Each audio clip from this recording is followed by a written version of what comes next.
A heads up that that was what was happening.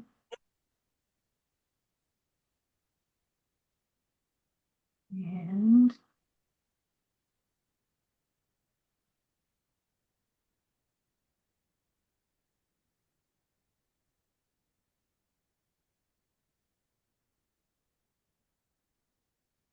I did grant necessary privilege for live streaming. Okay, apparently I'm not going to be live streaming to YouTube because it's not letting me. Bummer.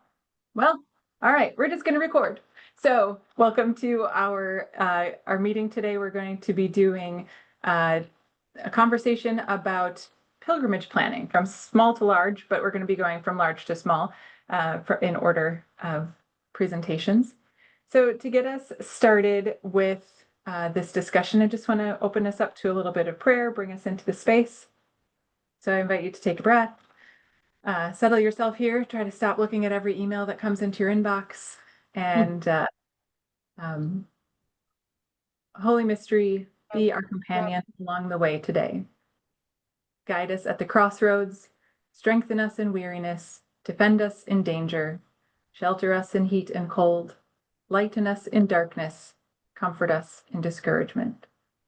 Open our hearts to everything that we encounter, to see the sacred in our human siblings and in every being of creation. Help us explore pilgrimages as part of our greater spiritual journey. Amen. Amen. All right, so we're going to jump right in. We've got two presenters today. So I'll be talking about small scale pilgrimages, but we have Julie Kresge with us from the Felician Sisters of North America, who's going to go into her recent planning process for a massively much larger pilgrimage. So we decided we would start with overwhelm and then bring it down to a scale that might not be quite as overwhelming. So you could decide which level of pilgrimage might be right for you. So I will turn it over to Julie to do her part of this. Go ahead, Julie. Thanks, Dusty. And I think what you'll find with our discussion today is pilgrimages can go in really any direction that fits your organization.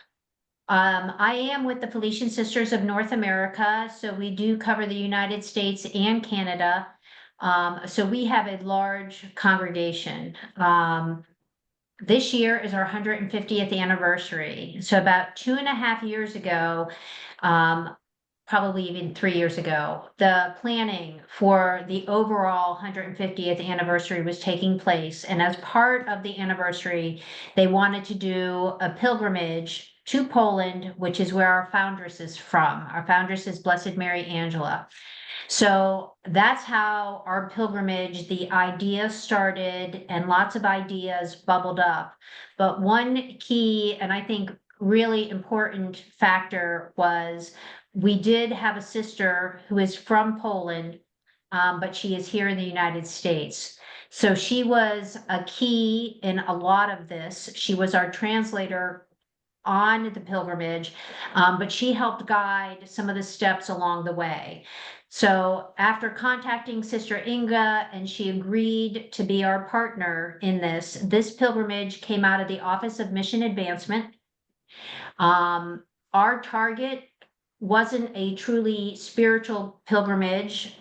We wanted our audience to be donors and friends of the Felician Sisters, as well as sisters.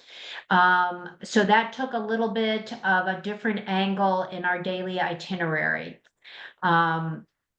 Sister Inga really guided and said, I want to follow in the footsteps of Blessed Mary Angela and what she did in Poland. So she outlined 12 footsteps, and you'll see that theme throughout some of the material that I'm going to show. But interspersed with that was free time for our pilgrims. And because we were in Poland, there's several significant areas that we wanted to visit, such as Auschwitz, that wasn't a so-called spiritual experience, but very impactful nonetheless.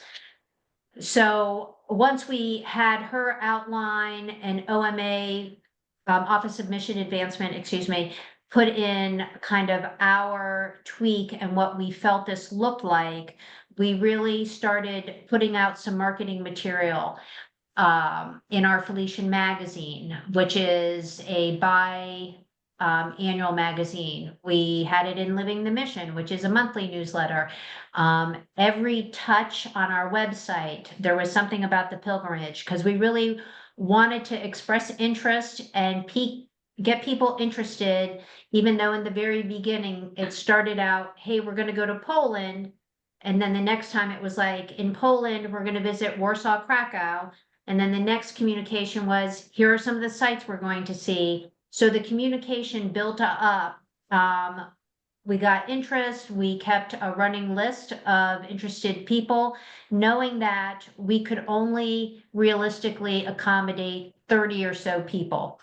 And that's what really we ended up with, 32 people. That included 3 staff, including that myself and that Megan Plou, who did our digital media, and Robin, who was my assistant. We had 8 sisters that participated.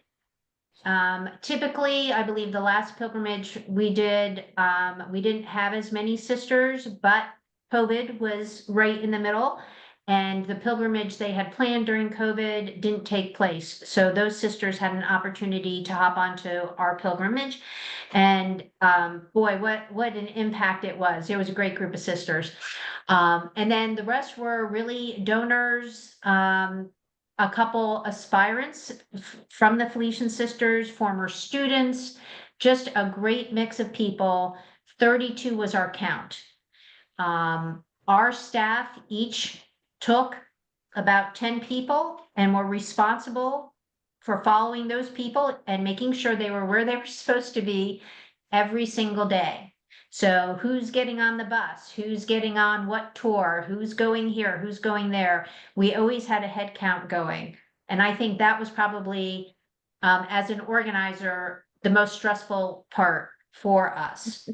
I am going to put on the screen the first letter. So we had lots of interest.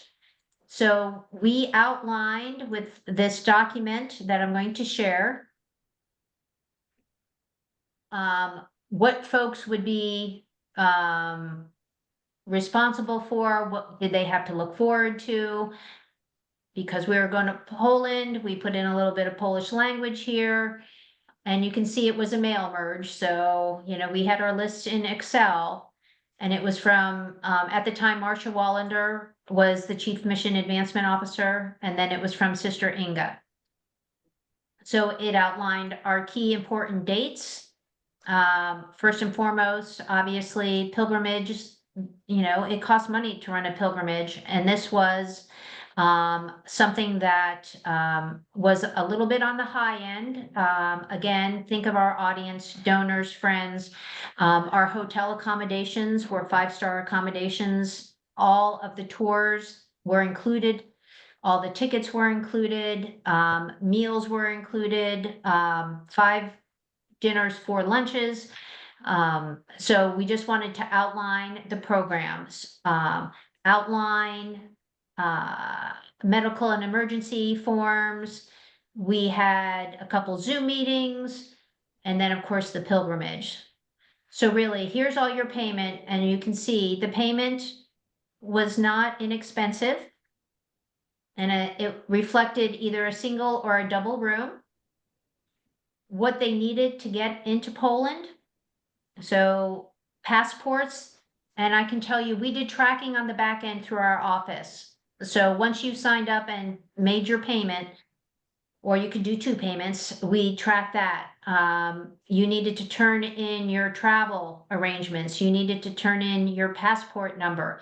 We wanted to make sure that by the time this event actually happened, that everybody had all the appropriate paperwork, and that we were ready to go, and no one would be surprised, frankly, at the airport that something wasn't ready to go. We told them when we were arriving, and the key thing here is the cost of our pilgrimage was the pilgrimage itself. Everyone was responsible for getting to Warsaw and getting home. Because it was in Europe, We did that in part knowing that people would take advantage of already being in Europe to either stay over and visit other sites, or frankly, go home and go back to work. We outlined the lodging and did links to our 2 hotels. We talked about transportation. We did make it very easy for our pilgrims when they arrived at the Warsaw Airport. We had shuttles, and our 2 sisters, Sister Inga and Sister Marilyn, greeted every pilgrim as they got off the plane and made sure they got on the shuttle bus and got to the hotel. We talked about travel insurance. And then one of the most important things, and I can't emphasize this enough, even before you get on your pilgrimage, where are you going? What are you doing? How do folks get around? Because we were in Poland. So if you think about a historic old town, lots of cobblestone streets, lots of skinny streets, and lots of walking. So our pilgrims were asked to make sure that they could walk every day up to 2 miles, that they were going to be walking on uneven surfaces, going up and down stairs, because some of these places were, they're old, they're historic. No elevators, no ramps. So we wanted to make sure everybody knew the physical requirements of doing this. And then we outlined exactly what the Felician sisters were going to pay for, and then what they were responsible for. And then we had a link to our itinerary. That being said, it was a great tour, and in preparing for this, we had a gallery that people could download photos, and just going back, you're like, this was such a great trip. We had a great group of folks that really bonded, and they still bond to this day. We have an email circulation list that people will just send out a hello, a happy birthday. Our donors loved being with the sisters. I can't emphasize that enough. What a connection they made.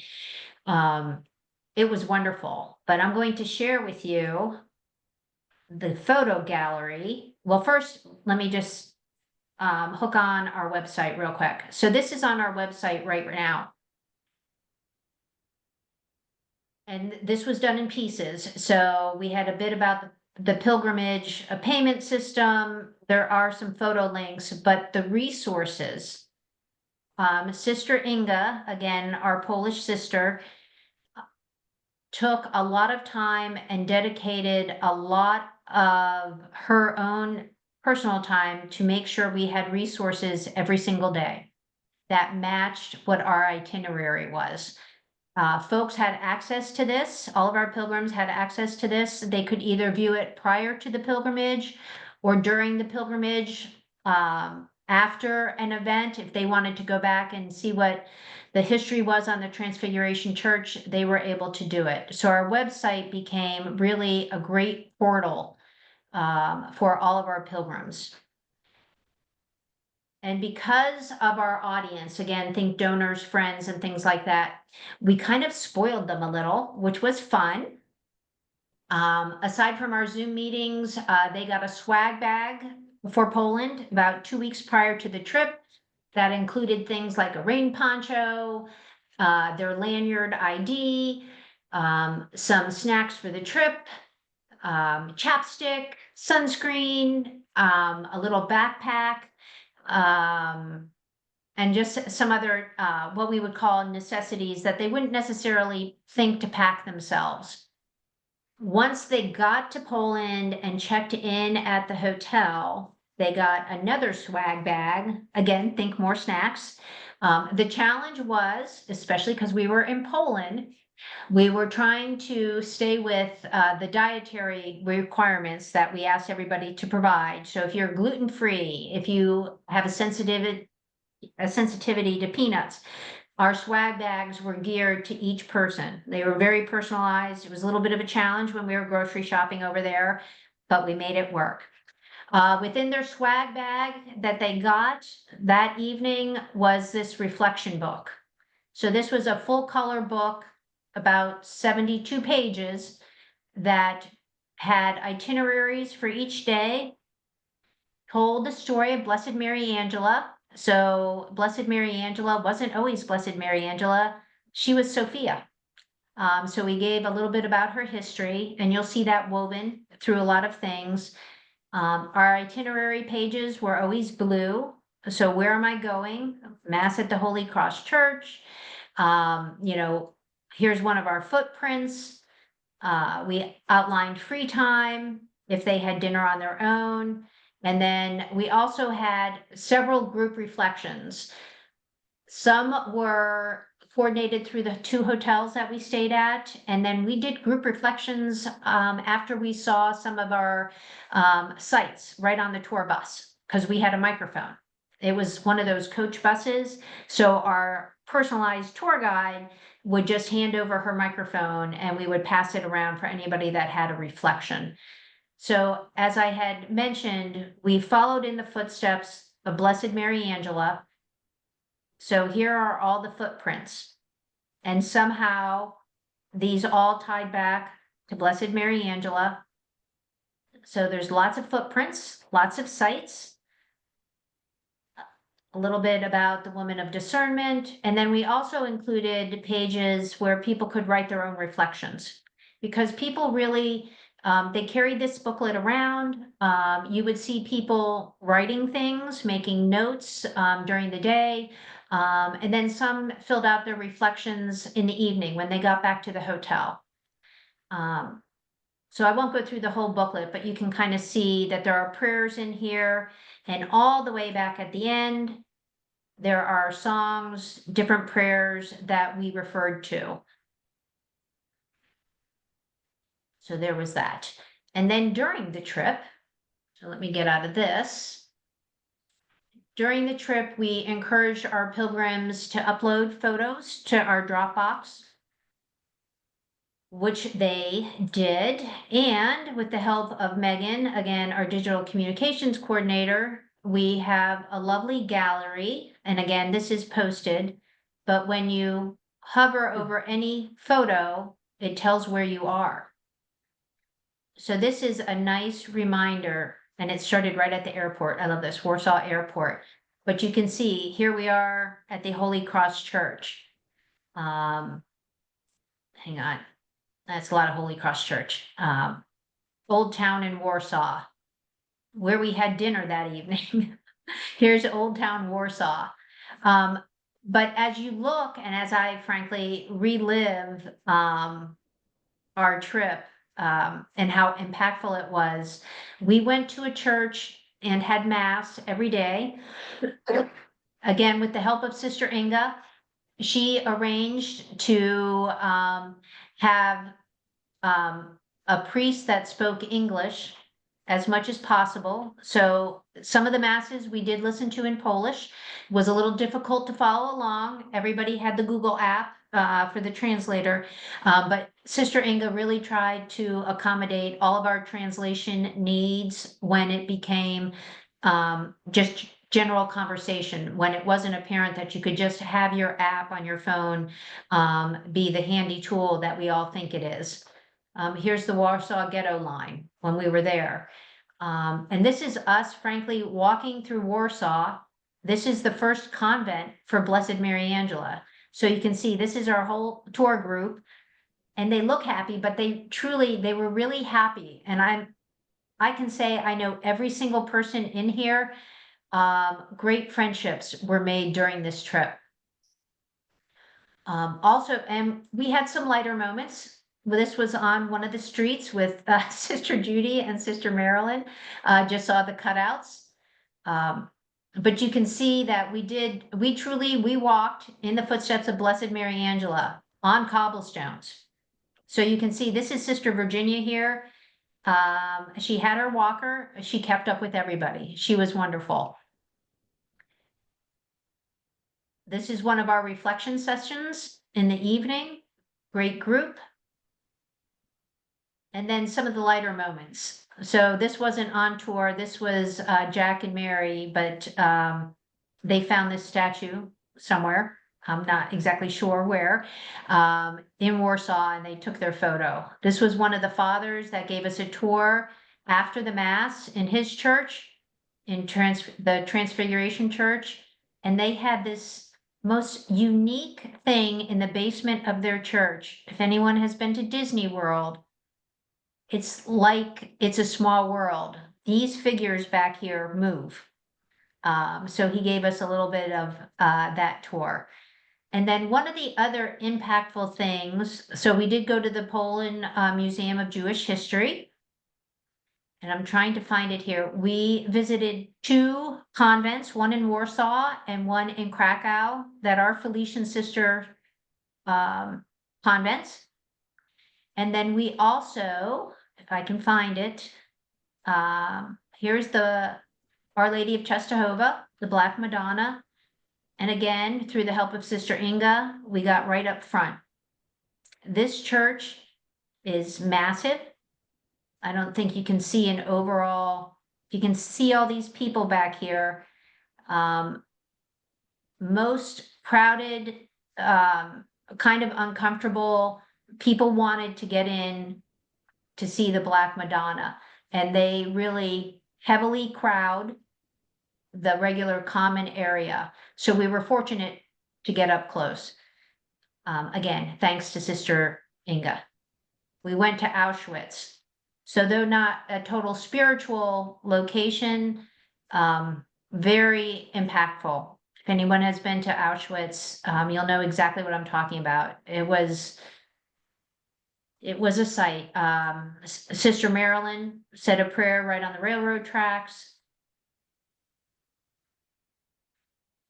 And then they also arranged, hang on, we went through the Holy Door at Wawel Castle. There is good luck in touching this bell tower. To get up to this bell tower, they did warn us. You had to walk up, I don't even know how many flights of stairs. Sometimes the stairs were 6 inches, sometimes they were 18 inches. When I say we had to climb up to see this, you really had to climb. So thus the physical requirements are very important. They did let people know before they started this trek up to the tower, what they would be experiencing. So we did have a few folks that just said, you know what, not for me, I'll just stay down. They'll, went and did some prayers and that type of thing. And then one of the other nice things that we did, Sister Samuel's Kitchen is a Felician sponsored kitchen. It's a soup kitchen. And we had lunch at the soup kitchen and toured their ministry. So that was lovely as well.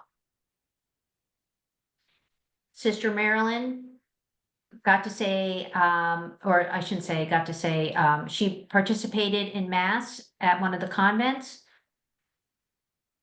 So yeah, just a lovely, lovely event. You can see Poland is much more, I had no idea how beautiful Poland was. Just the people were wonderful. The sisters were wonderful. Our Polish sisters were wonderful. Just a great tour overall. And you're probably like, why is there a picture of cake in the middle of all this? Well, Poland is the home of Pope John Paul. And this is his favorite cake. So it's been renamed Pope Cake. You can find it. It's quite delicious, actually. So Pope Cake, this is the Sanctuary of the Divine Mercy, which, and here are, these are 2 wonderful people. Mara is head of our Blessed Mary Angela Institute. Her husband knew he had some physical limitations, and he brought this stool with him that collapsed down, and he brought it everywhere we went. So on days where we were walking heavily, but you would stop outside of a church and listen to why this particular church was so important, he would pop open his stool, he would sit down, and he was probably more comfortable than any of us, frankly. So that's about it. We saw the salt mines, which are, again, very impactful. There's a picture of the cathedral in here somewhere. And then we had mass, an English speaking mass down inside the salt mine. And then, of course, shopping. You know, we did have free time. So yeah, this is our last evening group farewell dinner. It was a great trip. And with that, let me just check my notes. I think that's pretty much it in a nutshell. A lot to encapsulate in a nutshell. So, Julie, anything else you caught in your notes? No, the only unexpected thing, I was telling Dusty this, we should have really prepared people more, and I didn't really think about it. You know, you always have to do one pilgrimage to find out things that you can add or change. Tipping everyone that helped you along the way, tipping our tour guide, tipping the bus drivers, tipping the Felician sisters who entertained us at their 2 convents. There was a lot of tipping. So that cuts into your expense money. So not that anyone had a problem tipping, it was just kind of like, wow, this was a little bit more than we expected. But other than that, again, great group of people, just lovely event. And then the one key thing here is we are doing a webinar, just a regular reflection kind of webinar in October. Everybody asked when we were going to do it again. So I already ran that by our provincial ministry, and we're looking at 2028.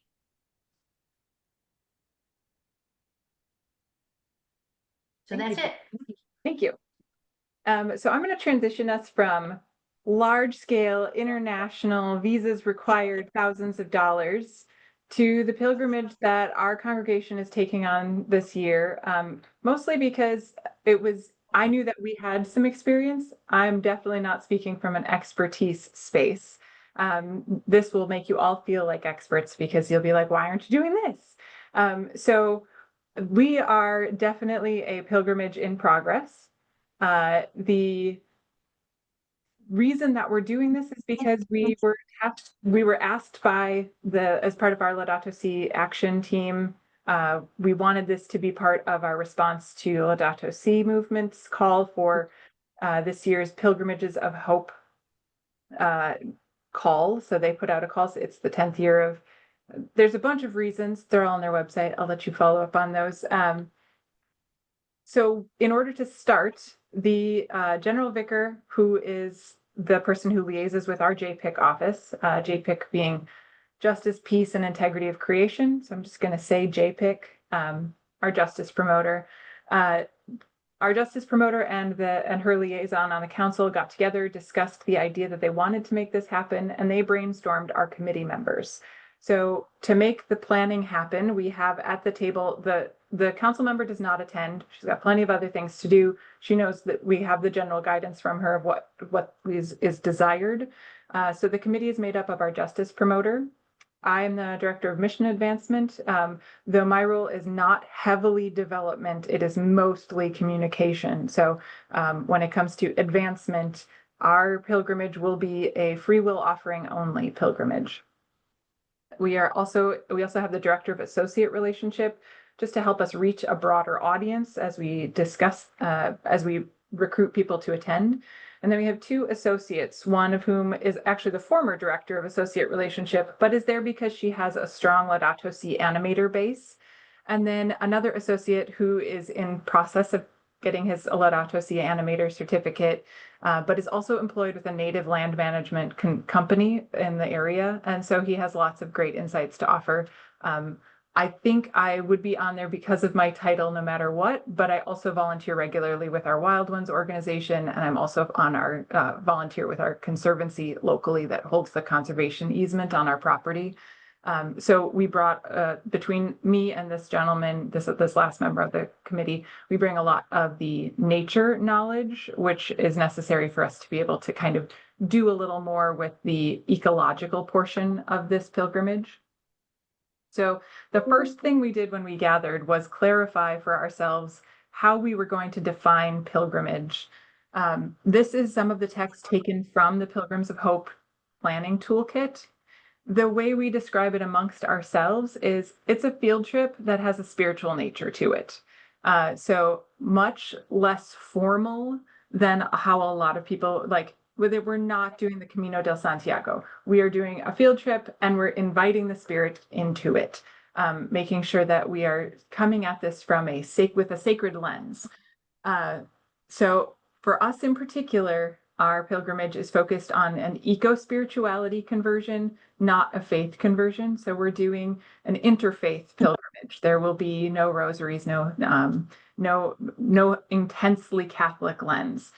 It really is about that eco conversion that's called for in Laudato Si. So from there, we went to brainstorming. So this was based on, these are sort of abridged versions of the questions that are in the planning toolkit from the Pilgrims of Hope folks. They really have done an amazing job, which is the reason that I feel like this is a really great way for us to kind of talk through planning a pilgrimage. So we decided on one day. It's what's within our capacity as a committee. It's what's within our capacity for budget. It was within our capacity for the amount of time we had. We thought we could convince people to give time up and get it done before the end of this year's season of creation. We from there decided on when we were going to do it. And it landed on the Feast of St. Francis because we wanted it within the season of creation. We wanted it on a Saturday so that we could spend a decent amount of time. And it was the only Saturday that all the committee members could participate. So that's how we selected our date. I think that's a reality for a lot of folks when you're planning events is we can't have it that day because the committee members can't be there. It worked out really well for us though, because obviously Feast of St. Francis is a great day for a pilgrimage that's eco in nature. Our intended audience we're looking for, again, all spiritualities, and we're offering it to high school age and older. We've had some really great experiences with our local high school students, and the intergenerational conversation is something that we want to encourage on our pilgrimage, specifically to talk about the world that is being given to the high school age students versus the world that is in place for a lot of people of the older generation. From there, I already just touched on this a little bit, but all of our prayers will be focused with interfaith language. We're not doing a rosary. We're going with not faith conversion, that eco conversion, not conversation. That's a typo. Eco conversion. So we're doing it on Catholic grounds. We're doing it throughout the community. And obviously there will be a Catholic lens to it, but we want to make sure that there's no hindrance for folks who want to come and have that spiritual experience, but who may not be Catholic. We also wanted to make sure that we included our local tribe members. The Brothertown Nation is based just around the corner from our mother house. We have a good relationship with them, and there's been a lot of work with them for healing work and ecological work over the past few years. So we wanted to make sure that we maintained that connection and introduced new folks to how that relationship can be enhanced. As far as locations to include, we were looking for places that had been harmed ecologically. So as we focused on spaces within the community, we started with thinking, well, we'll go down to that Catholic ecology center. It's about 40 minutes away from us. We can all ride a bus down there, go around their property, and then talk about it, how it felt.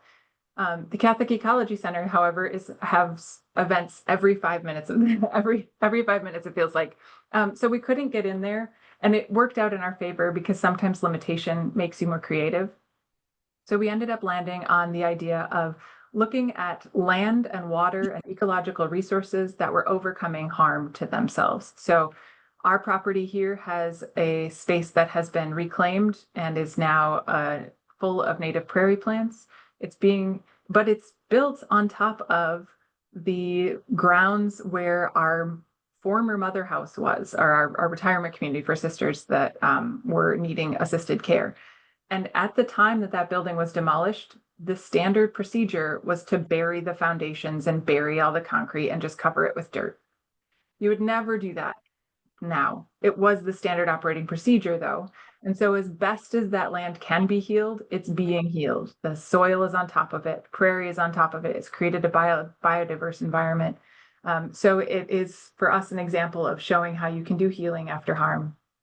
From there, we're moving over to a site that is under DNR remediation for massive chemical spills from a factory that had been there for decades, just spilling lots of things into the groundwater and the river that it sat upon.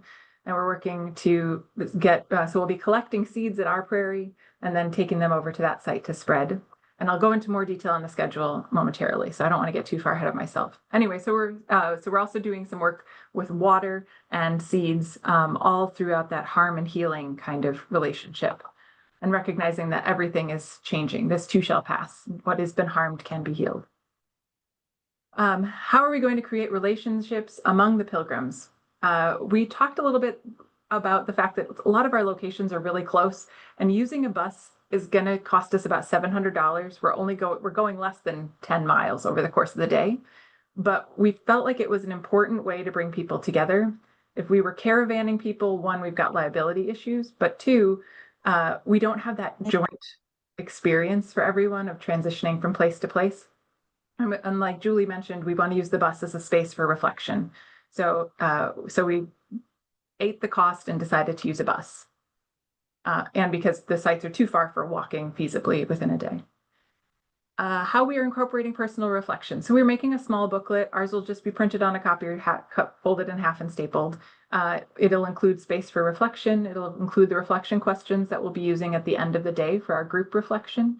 And then additionally, throughout the day, everyone will be given scrolls with little quotes from Laudato Si.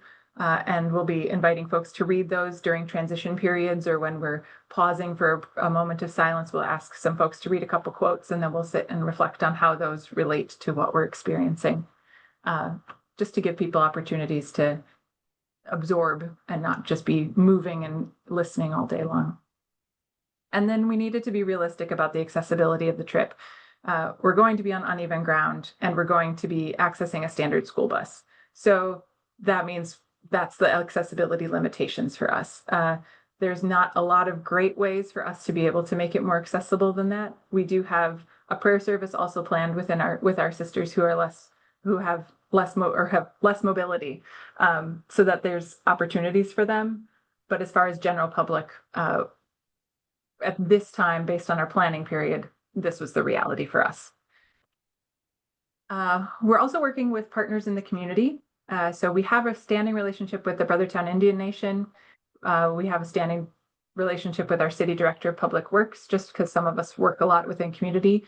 And then Native Niche is the space where that associate is an employee.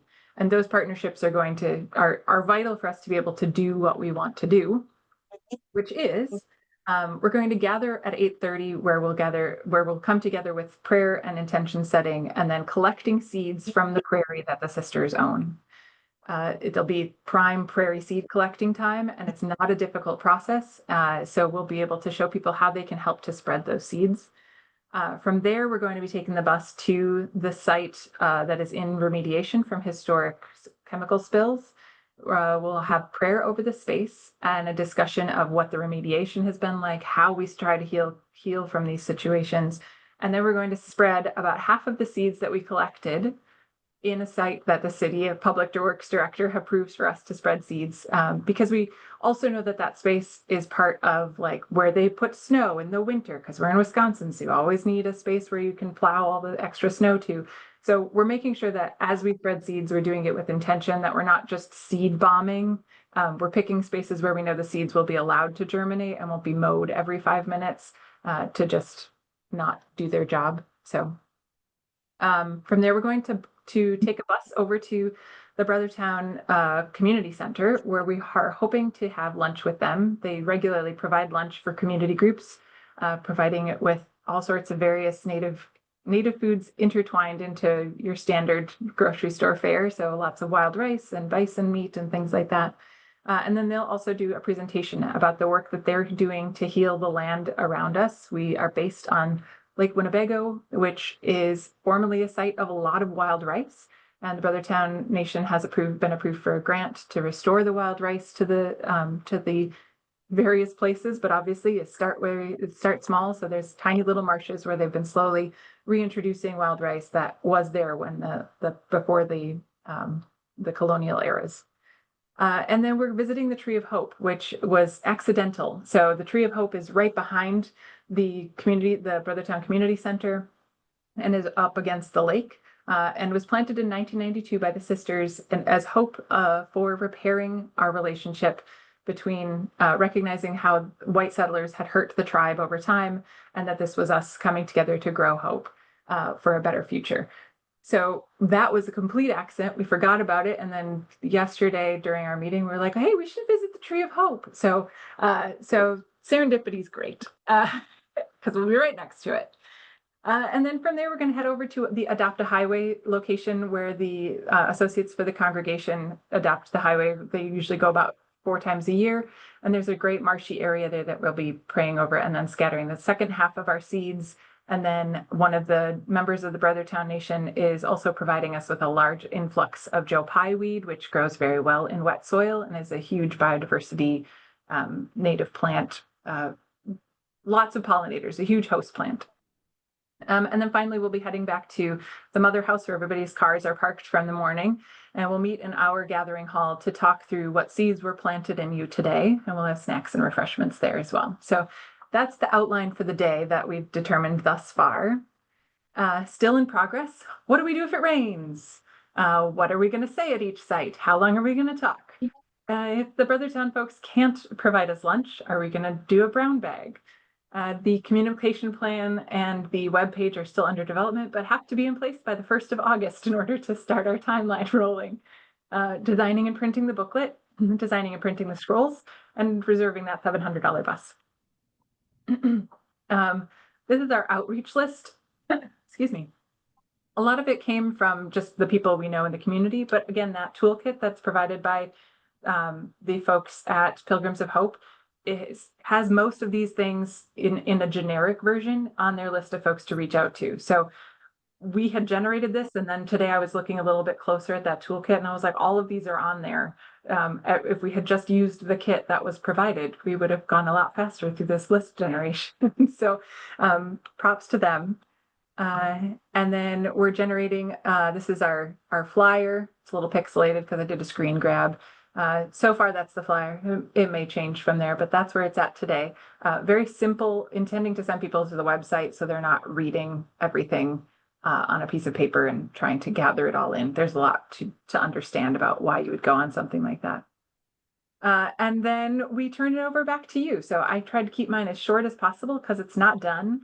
And because I want to make sure we have time for questions and for you to share from your perspective what things you have done on your own pilgrimages, if there are things that you would recommend for others who are planning, or if you're all the things. So I invite you to, if you are interested in asking a question, if you want to go ahead and just unmute, just put a hand up quick, and then there's a few of us here, few enough of us here that I think we can handle not talking over the top of one another. So if you have a question or a comment, please feel free to unmute and ask or comment. And I'll start.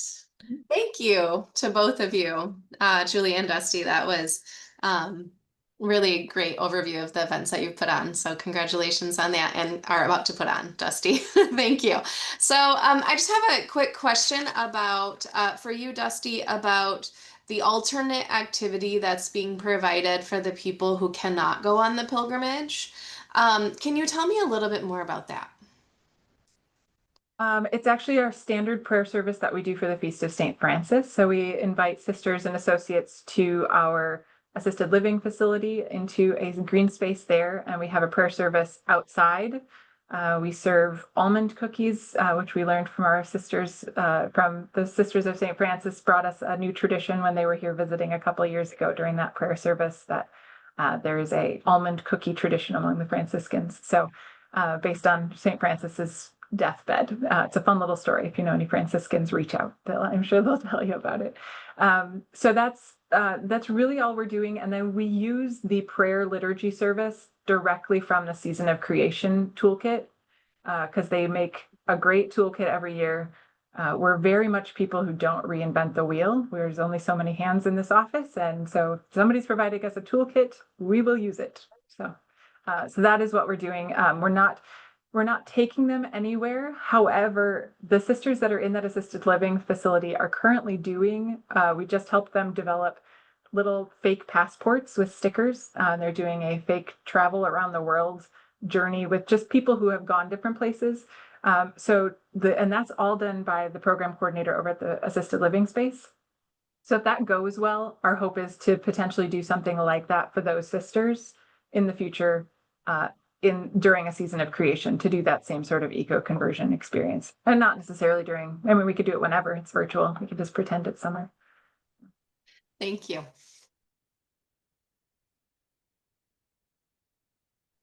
Hi, Dusty. How you doing? So I just wanted to, again, thank you for both of your overviews. I think those were great. And Julie, it sounds overwhelming. I just came back from the Dominican pilgrimage in France. And I'm so glad I was not the coordinator, but they did an amazing job. It was just lovely. I am curious, Julie, was that, you said it came out of the Mission Advancement Office. Was the intent to raise money or simply to um, affirm your relationships with some major donors? Interestingly enough, it wasn't our major donors that went on the pilgrimage. I would call them our mid to lower donors, level wise. It was really to give them an opportunity to sit and talk with the sisters. We have a great relationship here. Everyone, we have it in our magazine. We receive letters to the sisters. I went to Felician Elementary School, and I remember, Sister Maria, and she did XYZ when I was in second grade, and I love her for it. It made such an impact on my life. So it was really trying to kind of cement some of those relationships with the sisters and give them an opportunity to meet other sisters and hear about really all the different aspects that the Felician sisters do. And do you see that as potentially a feeder into legacy donors? I would hope, although in looking at who our donor pool was, some will be legacy donors. You just know who your donors are. I would hope so. We've done some follow-up, kind of soft touches, and we'll see where that leads. I'm trying not to really make it a true donor event, if you know what I mean. I really want folks to come away with the experience that it was just that. It was a great experience. Money doesn't matter. And that really wasn't the intent. The intent was really to follow in the footsteps of Blessed Mary Angela, really get her story out there and let people experience the Felician joy, frankly. Like, how did our Felician sisters start and how did they last 150 years? So, Do you anticipate making this a repeat event? yes. So I was a little nervous bringing it up to Sister Judith, who is our provincial minister. But we did a survey to all of our pilgrims after the fact on everything from, did we really do the spiritual component the way you thought? Were the meals okay? What do you think about the accommodations? How did you like traveling with sisters? We had, it wasn't a lengthy survey, but we did ask for honest feedback. And when I saw, of course, other comments, when are you doing it again? When are you doing it again? When are you doing it again? We're like, okay. And when I say our group bonded, our group really bonded. So I can see where people were very excited to hear if we could do it again. So now the challenge becomes, yes, Sister Judith said yes. Like, investigate it, find out about it. The congregation paid the accommodation fee for all the sisters, so it would be, a financial impact to them. But for the majority of the pilgrims, the money that you have to pay out to experience something like that was well worth it. yeah, we're very happy about that, but it needs to be a little bit different than the last one. We won't go exactly to the same locations in Poland, but we're looking at expanding out to where Blessed Mary Angela went into like Czechoslovakia and Austria. Okay. Although the one thing I would say is when I talked to our travel agent about putting an outline together, I said, I don't want to move people through an airport. So wherever we go, the bus has to cross country lines. I want everybody in the same area. I don't want to have to make sure everybody gets through security, all those other little touch points that you have to really pay attention to in airports, customs, that kind of thing. So yeah. Nice. Thank you. I would say the one other thing I was telling Dusty about this, just given the political climate that we were in, I did do a crisis communications plan. I did talk to the Polish embassy. I made sure everybody signed up for, I'm gonna call it, it's the STEP program. It stands for something. But it's a government website, so they can track you, frankly. And they send you alerts if there is any kind of what I'll call national event. So that could be a hurricane, a flood, civil unrest. If it was somewhere near you where you said you were traveling, you would get an alert. I was also pleasantly surprised, but the first time somebody said to me, "Oh, are you an American?" I kind of did a yes. Just knowing, the government, the federal government was out there doing a lot of things at the end of April. So I was just, my antennas were up everywhere and I watched it very carefully. But luckily, the Polish people were just so gracious. Can't say enough about them. Nice. I had a second item, just our spirituality center, Dominican Center, Marywood at Aquinas College has had a renew retreat for several years. And it's a retreat it's a self-guided retreat. And people can call for themselves. They can bring in a small group. They can, a couple of people can go on it. And they have renamed it the Renew Retreat, a contemplative pilgrimage for the year. And it's basically a path that takes us through. We have on our grounds, we have woods, prairie, and gardens, and many sculptures and many old trees and those kinds of things.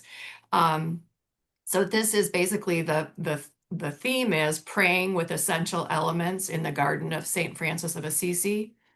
That fourth path, that fourth element is St. Francis sculpture path.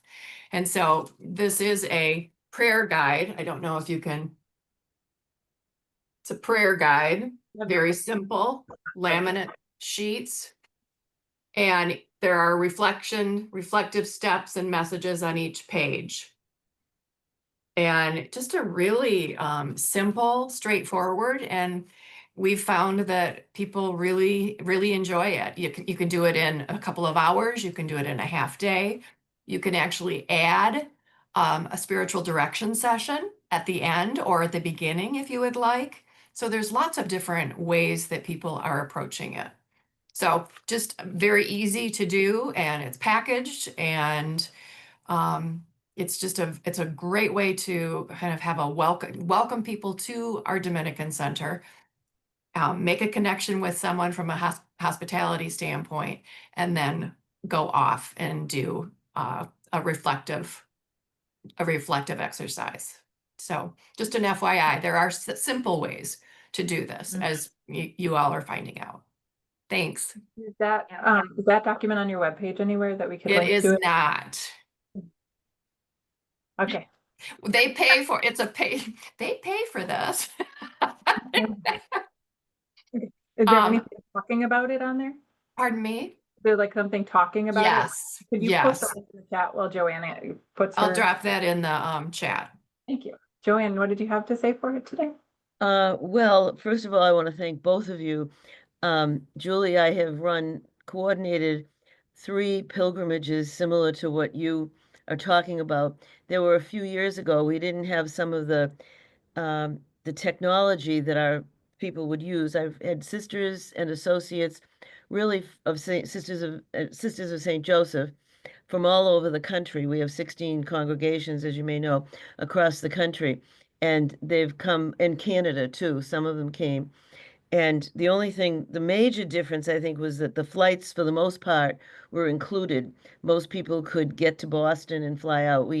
You hadn't mentioned that we had a travel agent who was very good at um, fine tuning what we wanted. And we went to at least 5 major cities that were places in the Sisters of St. Joseph history. Plus, we went to Paris, Taizé/Cluny, because Taizé is near Cluny, and Chartres. And and those were included. But we're looking at something much more on the line of what Dusty was talking about, but it's really with our land justice, with both our Laudato Si implementation committee and the land justice. I don't know if any of your communities are part of the land justice futures, but we are, and we want to develop both a physical and virtual tour to the properties that we're using, that we're connecting with on the implementation that we've been researching. And so that will hopefully include 2 of our schools, because they're on the property, one being 18 months old to 6th grade. So we're hoping that some of the older kids could perhaps participate. This just all happened yesterday. So we're very much in the beginning stages. And one is the high school that I've been pushing for them to get involved in.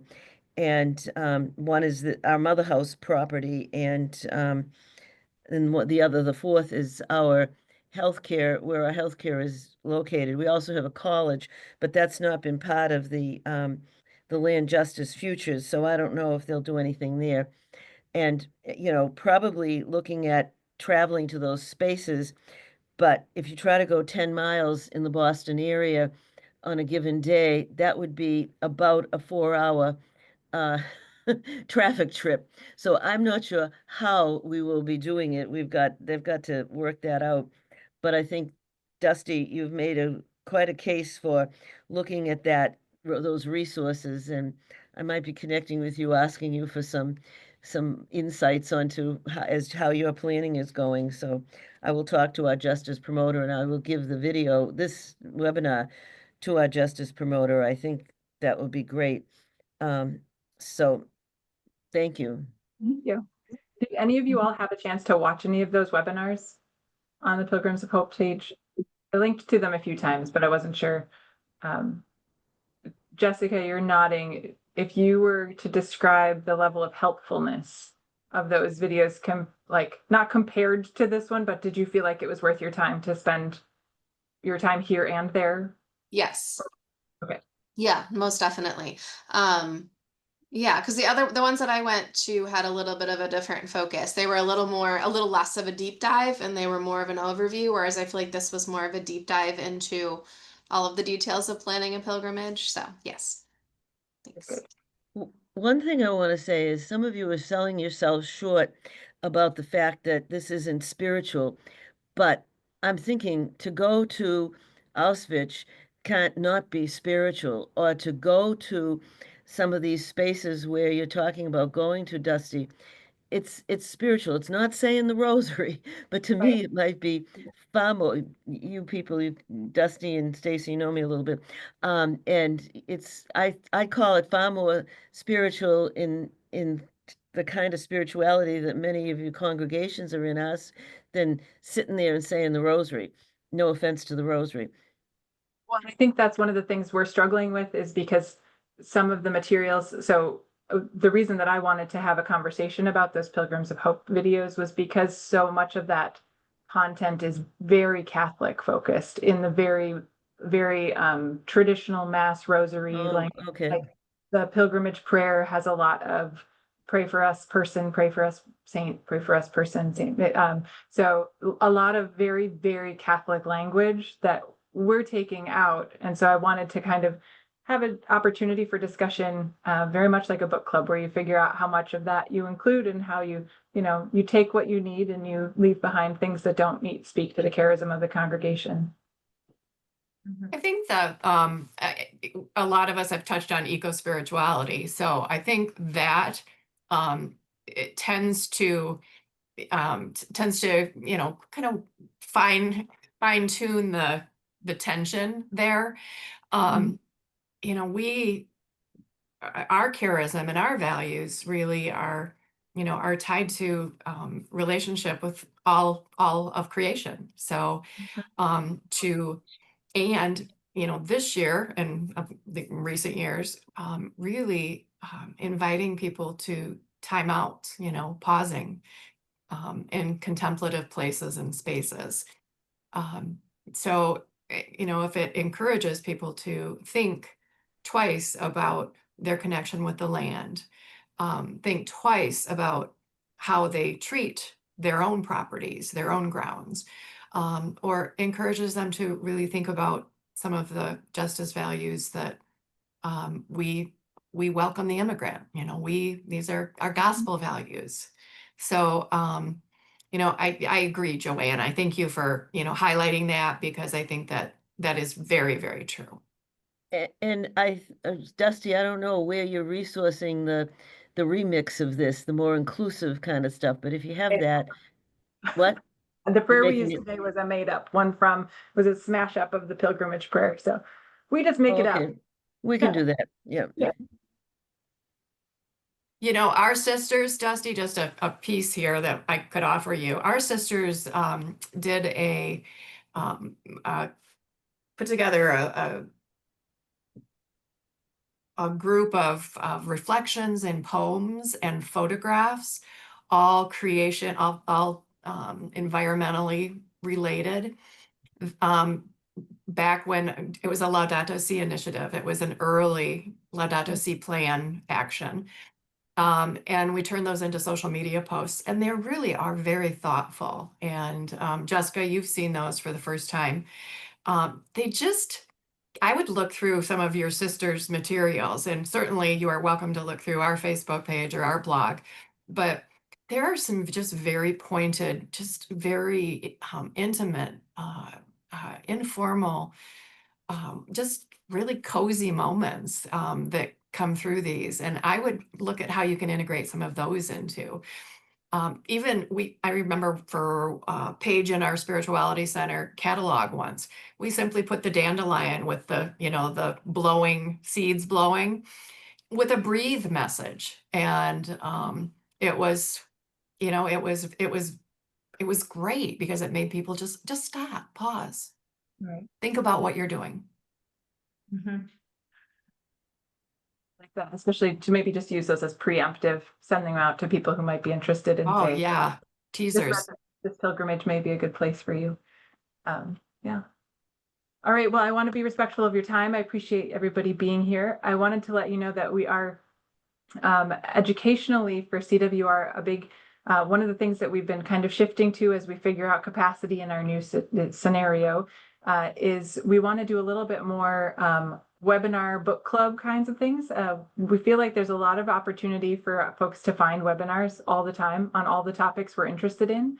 But CWR brings that lens of Catholic sister and religious life to those. So you can watch for upcoming educational gatherings to be, here's a webinar, watch it on your own time, and then let's gather on this time to bring it around to Catholic sister lensing. So more of a using the resources that are already available for communication to then bring those together like a book club, but for webinars, so that we're not always repeating all these great resources that already exist. So that's kind of the way we're going right now, leaning towards as our education committee. So hopefully you'll see a few more of those come up in the future as we get our feet back under us now. So thank you for attending today. Thanks, Jesse. Watch for a follow-up, and I'll have the recording on YouTube soon. So thanks, everybody. Bye all. Nice to see you all. Bye. Bye.